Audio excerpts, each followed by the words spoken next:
Good morning. Happy Thursday, everyone. I have been curious to hear if anyone has noticed the change that took place in DocuSign. And it's been about a week now. So I thought I might send out a little video just highlighting exactly what that change is in case you haven't noticed it. But it all has to do with the way that Command and DocuSign sync back and forth with one another. I did some mapping that we now have the ability to do that saves you a little bit of time when it comes to sending documents off for electronic signature. So I'm going to walk you through the steps you would take real quick just to create your typical opportunity and actually show you what's going to happen when I sync into DocuSign. So as most of you should know, whenever you're creating your opportunity or your electronic file for your transaction, you'll want to first make sure that your client or clients have been added to the contact section of Command. That's your database. So you want to make sure that they're in there. And then after you've added them there, you'll move over to the opportunity section. And in the top right-hand corner, you will click Create an Opportunity. By default, the Market Center will display, as will your team. And then it's up to you to choose the opportunity type. In this case, it doesn't matter which one I do, same thing will happen.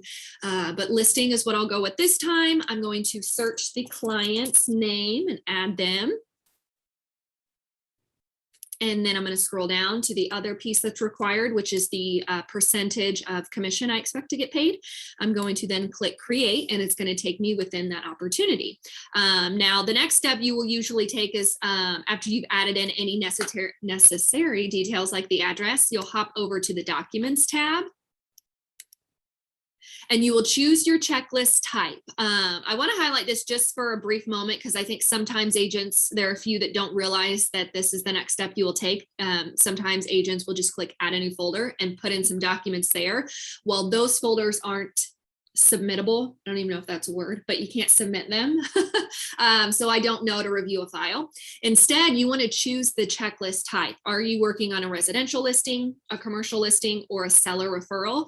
Once you choose the type, you will have those three checklists that the office has created for you that gives you a preview of the documents you may use. These are placeholders. These are empty placeholders. So these aren't live documents. You've got one for the listing portion of the transaction. You have one for the under contract portion, and you have one for closed. Now, normally you would either upload, or if you're using DocuSign, you would click start a transaction off to the top right corner, choose DocuSign. It's going to verify, since this is set up as a team account, it's going to have me verify the agents. I'm going to click confirm and sync, and it is going to open up my DocuSign room.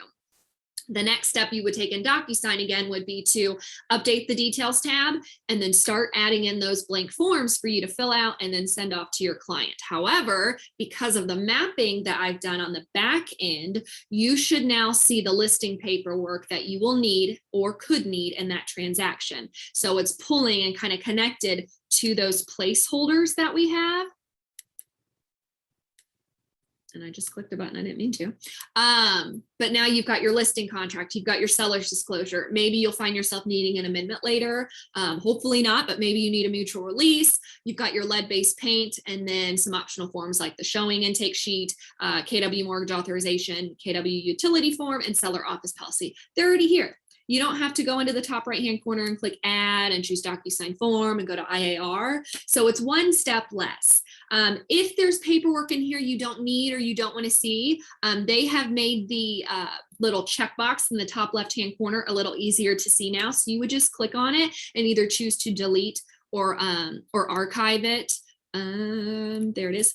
I always recommend archiving instead of deleting, especially if it's a form you filled out or has been signed. Every now and then you will inadvertently remove something that you need. So if you archive instead of delete, you can get it back. The same thing would happen in Command. If I created an opportunity on the buy side, I chose residential for the checklist, and then I hit start a transaction DocuSign. It would take me into the DocuSign rooms, but instead it would have purchase agreement. It would have that buyer office policy, the buyer exclusive agency, forms like that. So that's the most recent change to DocuSign. There will be more coming, I am certain, but this is the latest one that's about 1 to 2 weeks in now.